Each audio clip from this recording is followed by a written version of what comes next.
Hitherto I had noticed the backs of his hands as they lay on his knees in the firelight, and they had seemed rather white and fine, but seeing them now, close to me, I could not but notice that they were rather coarse, broad with squat fingers. Strange to say, there were hairs in the center of the palm. The nails were long and fine and cut to a sharp point. As the Count leaned over me and his hands touched me, I could not repress a shudder. It may have been that his breath was rank, but a horrible feeling of nausea came over me, which, do what I would, I could not conceal. The Count, evidently noticing it, drew back, and with a grim sort of smile, which showed more than he had yet done, his protuberant teeth, sat himself down again on his own side of the fireplace. We were both silent for a while, and as I looked toward the window I saw the first dim streak of the coming dawn. There seemed a strange stillness over everything, but as I listened, I heard as if from down below in the valley the howling of many wolves. The Count's eyes gleamed, and he said, "Listen to them, the children of the night, what music they make." Seeing, I suppose, some expression in my face strange to him, he added, "Ah, sir, you dwellers in the city cannot enter into the feelings of the hunter." Then he rose and said, "But you must be tired. Your bedroom is all ready, and tomorrow you shall sleep as late as you will. I have to be away till the afternoon, so sleep well and dream well." With a courteous bow, he opened for me himself the door to the octagonal room, and I entered my bedroom. I am all in a sea of wonders. I doubt, I fear, I think strange things which I dare not confess to my own soul. Good keep me, if only for the sake of those dear to me. It is again early morning, but I have rested and enjoyed the last 24 hours. I slept till late in the day and awoke of my own accord. When I had dressed myself, I went into the room where we had supped, and found a cold breakfast laid out, with coffee kept hot by the pot being placed on the hearth. There was a card on the table on which was written, "I have to be absent for a while. Do not wait for me, Dracula." I set to, and enjoyed a hearty meal. When I had done, I looked for a bell so that I might let the servants know that I had finished, but I could not find one. There are certainly odd deficiencies in the house, considering the extraordinary evidences of wealth which are round me. The table service is of gold, and so beautifully wrought that it must be of immense value. The curtains and upholstery of the chairs and sofas and the hangings of my bed are of the costliest and most beautiful fabrics, and must have been of fabulous value when they were made, for they are centuries old, though in excellent order. But still, in none of the rooms is there a mirror. There is not even a toilet glass on my table, and I had to get the little shaving glass from my bag before I could either shave or brush my hair. I have not yet seen a servant anywhere, or heard a sound near the castle except the howling of wolves. Some time after I had finished my meal, I do not know whether to call it breakfast or dinner, for it was between 5 and 6 o'clock when I had it, I looked about for something to read, for I did not like to go about the castle until I had asked the Count's permission. There was absolutely nothing in the room, book, newspaper, or even writing materials, so I opened another door in the room and found a sort of library. The door opposite mine I tried, but found it locked. In the library I found, to my great delight, a vast number of English books, whole shelves full of them, and bound volumes of magazines and newspapers. A table in the center was littered with English magazines and newspapers, though none of them were of very recent date. The books were of the most varied kind: history, geography, politics, political economy, botany, geology, law, all relating to England and English life and customs and manners. There were even such books of reference as the London Directory, the Red and Blue books, Whitaker's Almanac, the Army and Navy lists, and, it somehow gladdened my heart to see it, the Law List. Whilst I was looking at the books, the door opened and the Count entered. He saluted me in a hearty way, and hoped that I had had a good night's rest. Then he went on, "I am glad you found your way in here, for I am sure there is much that will interest you. These companions," and he laid his hand on some of the books, "have been good friends to me, and for some years past, ever since I had the idea of going to London, have given me many, many hours of pleasure. Through them I have come to know your great England, and to know her is to love her. I long to go through the crowded streets of your mighty London, to be in the midst of the whirl and rush of humanity, to share its life, its change, its death, and all that makes it what it is. But alas, as yet I only know your tongue through books. To you, my friend, I look, that I know it to speak. But, Count, I said, you know and speak English thoroughly. He bowed gravely. I thank you, my friend, for your all too flattering estimate, but yet I fear that I am but a little way on the road I would travel. True, I know the grammar and the words, but yet I know not how to speak them.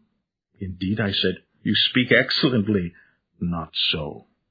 Well, I know that, did I move and speak in your London, none there are who would not know me for a stranger. That is not enough for me. Here I am noble, I am boyar. The common people know me, and I am master. But a stranger in a strange land, he is no one. Men know him not, and to know not is to care not for. I am content if I am like the rest, so that no man stops if he see me, or pause in his speaking if he hear my words. Aha, a stranger! I have been so long master that I would be master still, or at least that none should be master of me. You come to me not alone as agent of my friend Peter Hawkins of Exeter, to tell me all about my new estate in London. You shall, I trust, rest here with me a while, so that by our talking I may learn the English intonation, and I would that you tell me when I make error, even of the smallest in my speaking. I am sorry that I had to be away so long today, but you will, I know, forgive one who has so many important affairs in hand. Of course, I said all I could about being willing, and asked if I might come into that room when I chose. He answered, yes, certainly, and added, you may go anywhere you wish in the castle, except where the doors are locked, where of course you will not wish to go. There is reason that all things are as they are, and did you see with my eyes, and know with my knowledge, you would perhaps better understand. I said I was sure of this, and then he went on, we are in Transylvania, and Transylvania is not England. Our ways are not your ways, and there shall be to you many strange things. Nay, from what you have told me of your experiences already, you know something of what strange things there may be. This led to much conversation, and as it was evident that he wanted to talk, if only for talking's sake, I asked him many questions regarding things that had already happened to me or come within my notice.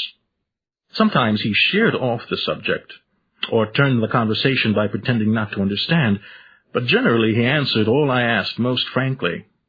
Come, he said at last, tell me of London, of the house which you have procured for me. With an apology for my remissness, I went into my room to get the papers from my bag. Whilst I was placing them in order, I heard a rattling of china and silver in the next room, and as I passed through, noticed that the table had been cleared and the lamp lit, for it was by this time deep into the dark. The lamps were also lit in the study or library, and I found the Count lying on the sofa reading, of all things in the world, an English Bradshaw's Guide. When I came in, he cleared the books and papers from the table, and with him I went into plans and deeds and figures of all sorts. He was interested in everything and asked me a myriad questions about the place and its surroundings. He clearly had studied beforehand all he could get on the subject of the neighborhood, for he evidently at the end knew very much more than I did. When I remarked this, he answered, well, my friend, is it not needful that I should? When I go there, I shall be all alone, and my friend Harker, Jonathan— nay, pardon me, I fall into my country's habit of putting your patronymic first. My friend Jonathan Harker will not be by my side to correct and aid me. He will be in Exeter, miles away, probably working at papers of the law with my other friend, Peter Hawkins. So, we went thoroughly into the business of the purchase of the estate at Purfleet. When I had told him the facts and got his signature to the necessary papers, and had written a letter with them ready to post to Mr. Hawkins, he began to ask me how I had come across so suitable a place. I read to him the notes which I had made at the time, and which I inscribed here. At Purfleet, on a by-road, I came across just such a place as seemed to be required, and where was displayed a dilapidated notice that the place was for sale. It is surrounded by a high wall of ancient structure built of heavy stones, and has not been repaired for a very large number of years. The closed gates are of heavy old oak and iron, all eaten with rust. The estate is called Carfax, no doubt a corruption of the old quatre face, as the house is four-sided, agreeing with the cardinal points of the compass. It contains in all some 20 acres, quite surrounded by the solid wall above mentioned.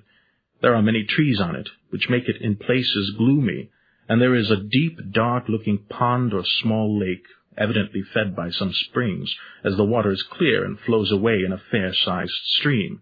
The house is very large, and of all periods back, I should say to medieval times, for one part is of stone immensely thick, with only a few windows high up and heavily barred with iron. It looks like part of a keep and is close to an old chapel or church. I could not enter it as I had not the key of the door leading to it from the house, but I have taken with my kodak views of it from various points. The house has been added to, but in a very straggling way, and I can only guess at the amount of ground it covers, which must be very great. There are but few houses close at hand, one being a very large house only recently added to and formed into a private lunatic asylum. It is not, however, visible from the grounds. When I had finished, he said, "I am glad that it is old and big. I myself am of an old family, and to live in a new house would kill me. A house cannot be made habitable in a day, and after all, how few days go to make up a century. I rejoice also that there is a chapel of old times. We Transylvanian nobles love not to think that our bones may lie amongst the common dead. I seek not gaiety nor mirth, not the bright voluptuousness of much sunshine and sparkling waters which please the young and gay. I am no longer young, and my heart, through weary years of mourning over the dead, is not attuned to mirth. Moreover, the walls of my castle are broken, the shadows are many, and the wind breathes cold through the broken battlements and casements. I love the shade and the shadow, and would be alone with my thoughts when I may." Somehow his words and his look did not seem to accord, or else it was that his cast of face made his smile look malignant and saturnine. Presently, with an excuse, he left me, asking me to put all my papers together. He was some little time away, and I began to look at some of the books around me. One was an atlas, which I found opened naturally at England, as if that map had been much used. On looking at it, I found in certain places little rings marked, and on examining these I noticed that one was near London on the east side, manifestly where his new estate was situated.